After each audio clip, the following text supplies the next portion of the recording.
Kronik obstrüktif akciğer hastalığı yani KOAH, kronik ve tıkayıcı bir akciğer hastalığıdır.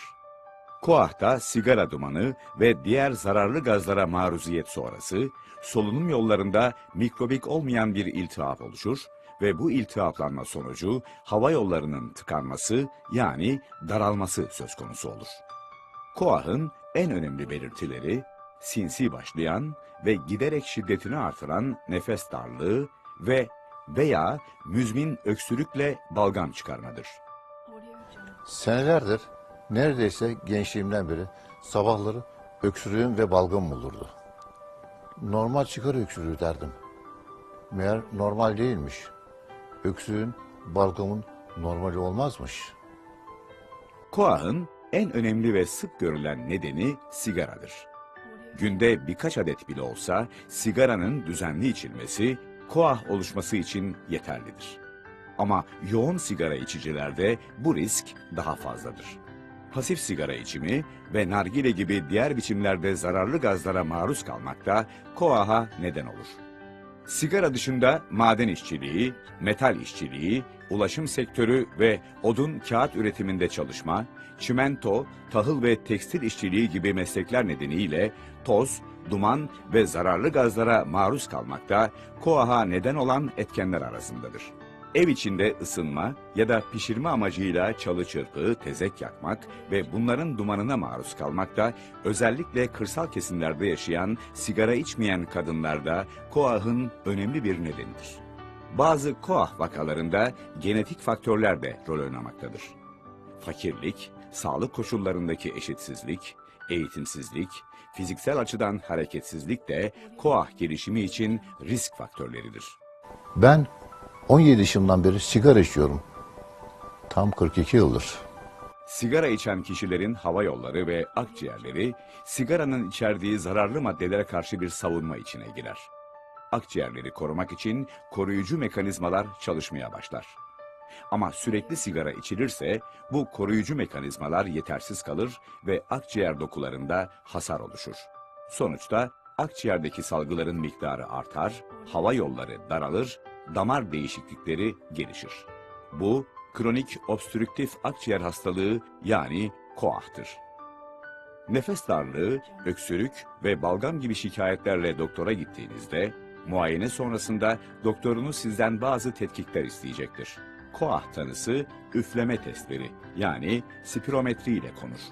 Ayrıca akciğer filmi, kan oksijen seviyesi ölçümü ile başka bazı kan ve egzersiz testleri de tanı için gerekebilir.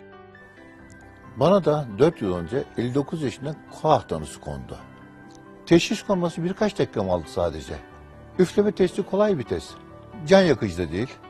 Keşke daha önce yaptırsaymışım. Ne bileyim, doktor sigarayı kesecek, bana kızacak korkuları vardı beynimin gerisinde. İhmal ettim işte.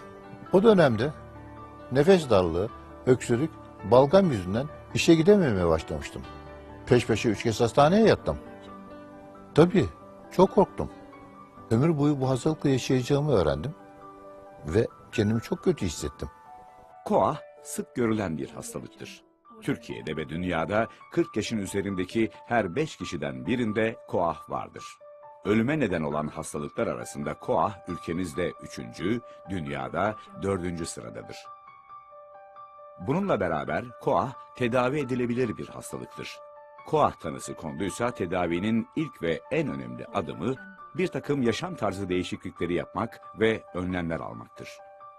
Sigara içmeyi bırakmak bunların en önemlisidir. Grip ve zatürre aşılarını yaptırmak, KOAH ilaçlarını doğru şekilde ve zamanında kullanmak, yürüyüş yapmak, iyi ve doğru beslenmek, verildiyse oksijen tedavisini uygun süre ve dozda kullanmak ve atakları kontrol altına almak KOAH tedavisinin basamaklarıdır. KOAH'ın tedavisi olduğunu duyunca çok sevindim. Demek hiçbir zaman geç değil. Ben de ilk iş sigarayı bıraktım. Kolay olmadı tabii. Ama düşündüm. Sigara mı, hayatım mı dedim. Hayatımı tercih ettim ve bıraktım. Şimdi sigara içilen yerde bile durmuyorum. KOAH'la başa çıkmada sigarayı bırakmak ilk ve en önemli adımdır. Sigarayı bırakmak için sigara bırakma polikliniklerinden destek alınabilir. Sigara dışı zararlı gaz ve duman maruziyetiniz varsa bunu da ortadan kaldırmak gerekir. KOAH tedavisinde ilaçların yeri çok önemlidir. Tüm kronik hastalıklarda olduğu gibi KOAH'ta da ilaçların çok uzun süre düzenli olarak alınmaları ve doğru şekilde kullanılmaları gerekir. Şikayetler azaldığı ya da geçtiği zaman ilaçları bırakmamak, dozlarını doktorunuza sormadan değiştirmemek ve düzenli doktor kontrolüne gitmek, KOAH hastasının normale yakın bir hayat sürmesini sağlayacaktır. KOAH ilaçlarının çoğu nefes yoluyla alınan yani sprey yani inhaler ilaçlardır. Bunun yanı sıra gerekli durumlarda evde oksijen tedavisi ve evde solunum cihazı tedavisi de kullanılabilir. Doktorunuz size bir ilacı ilk kez reçete ettiği zaman o ilacın cihazının nasıl kullanılacağını anlatacak ve gösterecektir. Cihazın kullanımını iyice anlamaya dikkat edin ve eğer anlamazsanız doktorunuza tekrar sorun. Her kontrol vizitinde doktorunuza cihazı nasıl kullandığınızı göstererek onayını alın. Cihazı kullanmakta zorlanıyorsanız bunu doktorunuza söylemekten çekinmeyin. İlaçları düzenli alabilmek için evde hatırlatıcı bir takım şeyler kullanabilirsiniz. İlacı kolay görünen bir yere koymak, saat ya da telefonun alarmını kurmak ya da evdeki diğer kişilerden ilaçları hatırlatmalarını istemek işe yarayabilir. İnhaler ilaçların etkili olmaları için doğru kullanılmaları şarttır. İlaçlar doğru ve düzenli kullanılmazsa etkili olmaz. Hastalık ilerler, sık alevlenmeler olur, hastaneye yatışlar artar ve birçok yan etki ortaya çıkabilir. Ben ilaçların sprey şeklinde olabileceğini bile bilmiyordum. Benim bildiğim ilaç ya tablet olur ya şurup. Bunları doğru kullanmanın ne kadar önemli olduğunu doktorum onu her gittiğimde anlatıyor ve nasıl kullanmam gerektiğini gösteriyordu. İtiraf etmeliyim ki önceleri bazen ilaçlarımı atlıyordum. Hanım kızıyordu bana. Gene sıkışmak mı istiyorsun diyordu. Ben sıkışınca ona da zorluk oluyor tabii. Şimdi artık alıştım. Hiç unutmuyorum. Kurtarıcı ilacımı da hep yanımda taşıyorum. Gerektiğinde kullanıyorum ve rahatlıyorum. Artık iddia ediyorum ki sprey ilaçları kullanırken hiç hata yapmıyorum. KOAH zaman zaman kötüleşebilen bir hastalıktır. Bu kötüleşme dönemlerine atak ya da alevlenme denir. Balgam miktarı ve rengi değiştiyse, daha şiddetli ve daha sık öksürüyorsanız, soğuk algınlığı benzeri şikayetler varsa, kısa soluk alıp veriyorsanız, solunum sırasında hışırtı sesi geliyorsa ve nefes darlığı arttıysa atak geçiriyor olabilirsiniz. Atak sırasında evde ne yapabileceğinizi ve ne zaman hastaneye gitmeniz gerektiğini doktorunuzdan öğrenin. Atak geçirdiğinizi fark edip uygun atak tedavisine geçmeniz çok önemlidir. KOAH hastası olmak kolay değil. O seni kolay terk etmiyor ama sen onu terk edebilirsin. O nedenle her tedbiri almak lazım.